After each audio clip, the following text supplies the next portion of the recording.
Traduction sans filet numéro 112. Le début de la troisième section de Chômage monstre d'Antoine Mouton. Maintenant, il faut s'accrocher au mur. Il ne faut parler à personne dans la cage d'escalier. Il faut monter les marches 4 à 4 et tourner le verrou. Il faut se cacher sous les draps quand on tape à la porte et s'immobiliser. Il faut laisser couler l'eau et regarder l'évier déborder sans se jeter sur une éponge ou sur un seau. Il faut courir. Il ne faut pas se montrer. Il faut courir lentement ou marcher vite. Il faut courir lentement mais pieds nus et s'agripper à tout ce qui s'effondre avant que ça s'effondre. Il faut tenir à soi très fort mais pas trop, parce qu'on n'est jamais sûr que soit quelque chose qui tienne. Il faut éplucher les carottes, il faut manger les épluchures, il faut gratter les casseroles avec un coton-tige. Il faut se taire et laisser les rideaux tirés, mais pas trop longtemps, parce qu'il faut donner des signes d'occupation, mais irréguliers. Il ne faut pas laisser croire que quelque chose se passe. Il faut épier les pas, il faut veiller, et au matin flairer les traces. Les traces vont dans un sens, il ne faut pas les suivre. Il ne faut pas non plus aller dans l'autre sens. Il y en a qui marchent à l'envers et attendent, fiers de leur combine. Il y en a qui viennent de la rue, d'autres des toits, d'autres encore des canalisations. Il ne faut jamais les croiser, et s'ils te croisent, il ne faut pas les regarder. C'est un peu moins de la moitié de ce troisième texte, publié donc cette année aux éditions La Contrallée. Maintenant, il faut s'accrocher au mur.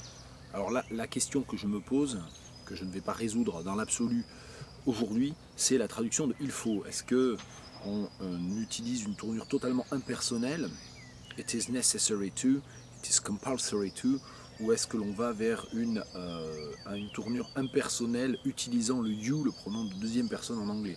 Moi je suis plus tenté pour des raisons de rythme, pour des raisons on va dire un peu de rentre-dedans, de brièveté, mais aussi de rythme et d'énergie, d'aller vers ça.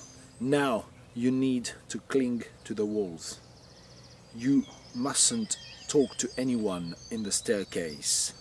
You need to climb the stairs quickly and to bolt the door. You need to hide under the bed sheets when someone knocks on the door, and you need to stand still. You need to let the water run and to stare at the sink spilling over and repress the need to take a mop or a bucket. You need to run. You must not. Il ne faut pas se montrer. Non, je vais faire un contraire négativé. Il faut courir. You need to run. You must hide. You need to run fast or to walk slowly.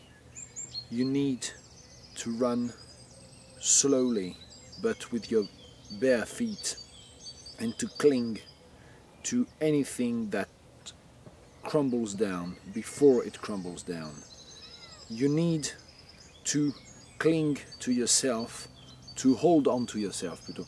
You need to hold on to yourself but not too much, because you can never be certain that your self is anything that holds.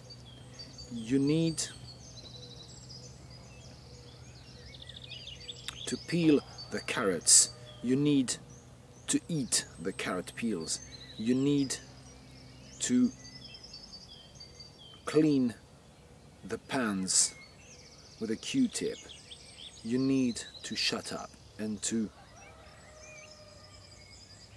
leave the curtains drawn, but not too long, because you need to show that there is someone inside, but not all the time.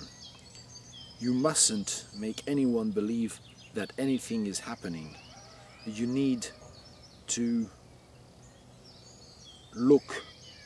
No, il faut épier les pas. You need to listen for steps, to look out for steps. C'est bizarre. You need to be on the lookout for steps. You need to stay awake, and in the morning to smell if there are any traces. Voilà, sans même reprendre le texte français, au fur et à mesure, une page, la page 29, en chiffres romains, de Chômage monstre d'Antoine Mouton.